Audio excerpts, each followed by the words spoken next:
Do you know what feeling sucks? It's the feelings that you get when you don't know what you want to do for your job. And I am living in that phase right now. I'm 22 years old. I love Jesus. I'm very entrepreneurial. But what is my dream job? I have no idea. And I think when you're kind of in this space and this phase of life that we're in, I think it can be really, I think it's a phase of life that is very discouraging and frustrating, and one where it's just really uncertain. And I know as young Christian men, our desire and our want and our need is to provide for the people around us and to potentially to provide for a future family, God willing.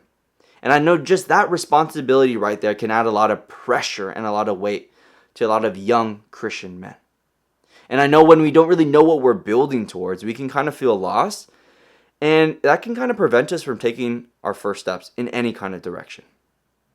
And a couple valid questions I'd be thinking about during this stage of life is, man, God, what is a job that I would enjoy? What is a job that you call me towards? And what is a job that I could really glorify you in, Lord? I know the question, what do you want to do for work, or what do you want your job to be, is a very simple and basic question. But I know for a lot of us young Christian men, that question is very burdensome. And so my hope for this video is that this video is encouraging, that it is motivating, and that you guys can just see my process, my thought process, through all the problems that we are going through all the questions that we be having during this phase of life, especially when it comes to our job and our career. For those of you who don't know me, my name is David Pendleton II. I'm a 22-year-old Christian man who is learning how to follow Jesus. And my channel is catered and geared specifically towards providing as much free value to young Christian men. For a lot of us, we're all in the search for a dream job. We want to be fulfilled and we want to be able to provide. But three main problems where we find ourselves in this hunt, this search for a dream job is, man, I don't know what my dream job looks like. I don't know what that would be. Man, my dream job, I know what it is, but it's taken. All the positions are taken. I'm applying, but more people who are more experienced and more skilled are being hired over me. And so I haven't had an opportunity to be able to work at my dream job. Or maybe, man, my dream job isn't a job that exists. Maybe it's a job that I can't even find on LinkedIn, but I got to create myself. And so sometimes when our focus is on a job and a position, I think we're actually doing a disservice. And I think one way to kind of reframe the whole conversation that I think empowers us as young Christian men and allows us to be really able to see how God's working in our lives, even when we're not at a dream position, is by shifting our focus from a job, from a position, to by shifting our focus to obtaining skills. And I think one great example for that is, man, when I was at McDonald's, it's so easy for me to kind of just kind of blow off a basic position like flipping burgers at McDonald's. And I could have just gone in there, just clocked in, just did my thing and then clock out. And that's totally fine if you do too. But I think what was so awesome was the fact that I was able to kind of see my job not as a position, but as an opportunity for me to obtain skills. I was able to enjoy my job more in the sense of, man, I was able to learn how to communicate with customers. I was able to learn how to use my tone of voice, to be very friendly to unpleasant customers, to be able to work hard at a job that was very repetitive and very boring. And how can I build work ethic and discipline, especially when I'm doing work that I don't necessarily enjoy. And so if I was solely focused on my position in the sense of, oh man, my position kind of sucks, I don't think I would be able to really be developed and really experience the opportunity that opportunity actually was. And so shifting our focus from our job title to a position to obtaining skills. Because we got to understand that our dream job is one that is desirable, and all desirable jobs are very competitive. All desirable jobs and our dream jobs require skills, and they require us to be really good at what we do.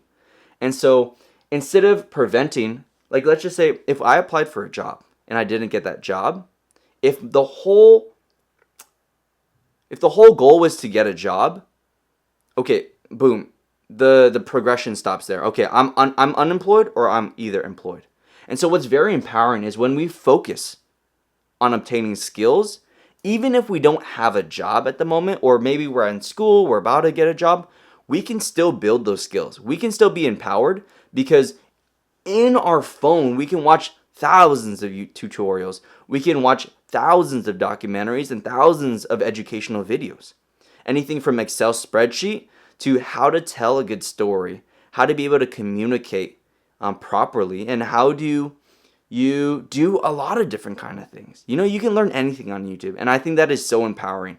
And so by shifting our focus not on our job or our position, but on skills, I think that changes the game because no longer are we prevented from no's from companies, but now we are empowered by, we are actually seeing something built, right? I can focus on a skill, and we're not selective on which industry, we're not selective on which job or which company, because at specific companies, if I want to just learn Excel spreadsheet, I can work at so many different companies. And I think we need to understand that one verb that we need to be emphasizing is building. I think when you see a building be built, I think when you see the foundation gets built, it's not very exciting. But when you understand that a strong foundation is necessary for a custom home to be built and to be sturdy, or for a skyscraper to be built 200 levels up in the air, I think that reminds us that our foundation is very important, and it is of the utmost importance.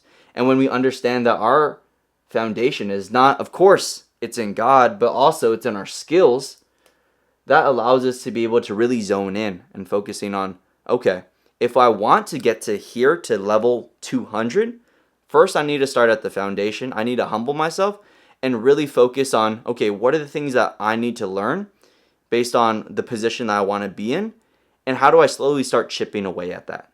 What are my first steps? And I think that's so encouraging. I think we need to focus on our skills, on aiming versus our target, the job.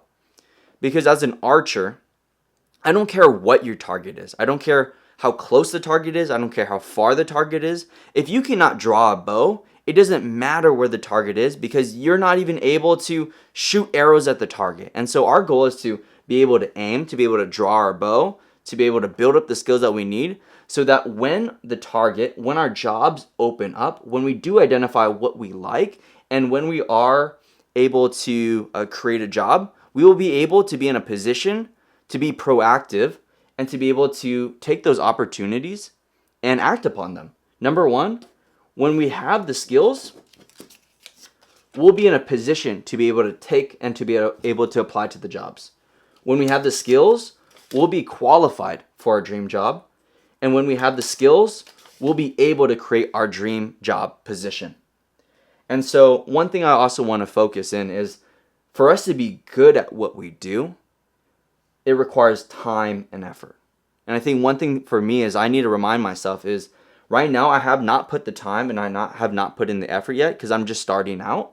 And so I can't expect to be good. And so if we expect to be good without putting in time and effort, that is not, we will not be good. What that is called is entitlement. And I don't want to be entitled, God calls us to what is in front. He calls us to work really hard. He calls us to be able to be stewards of the things that are in front of us, and that is what I am planning to do. And so, the big reveal. What is the plan? I think when it comes to our dream careers, our dream jobs, whatever it may be, just through this phase of life, number one, we got to be praying constantly. James 1, it says that for those who ask and pray for wisdom, God gives generously beyond reproach. And so when I'm thinking through this whole process of what industry, all these kinds of things, what job would be perfect for me, I don't only want to be leaning on my understanding. I want to be leaning on God's ultimately. Number two, we want to be focused on obtaining.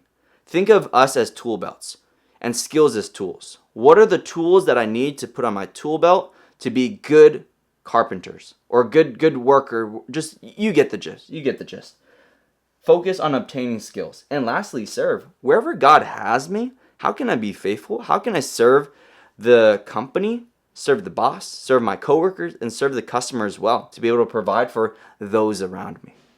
And I think one thing that is reassuring, though, is although you might not find yourself at a job where you can openly preach about your faith in Jesus Christ, I think one thing that we should be seeing at our jobs is that we are set apart, that we are hard workers, that we are honest, and that we really care for not just the bottom line, not just about the dollar figure, but about the people that we serve.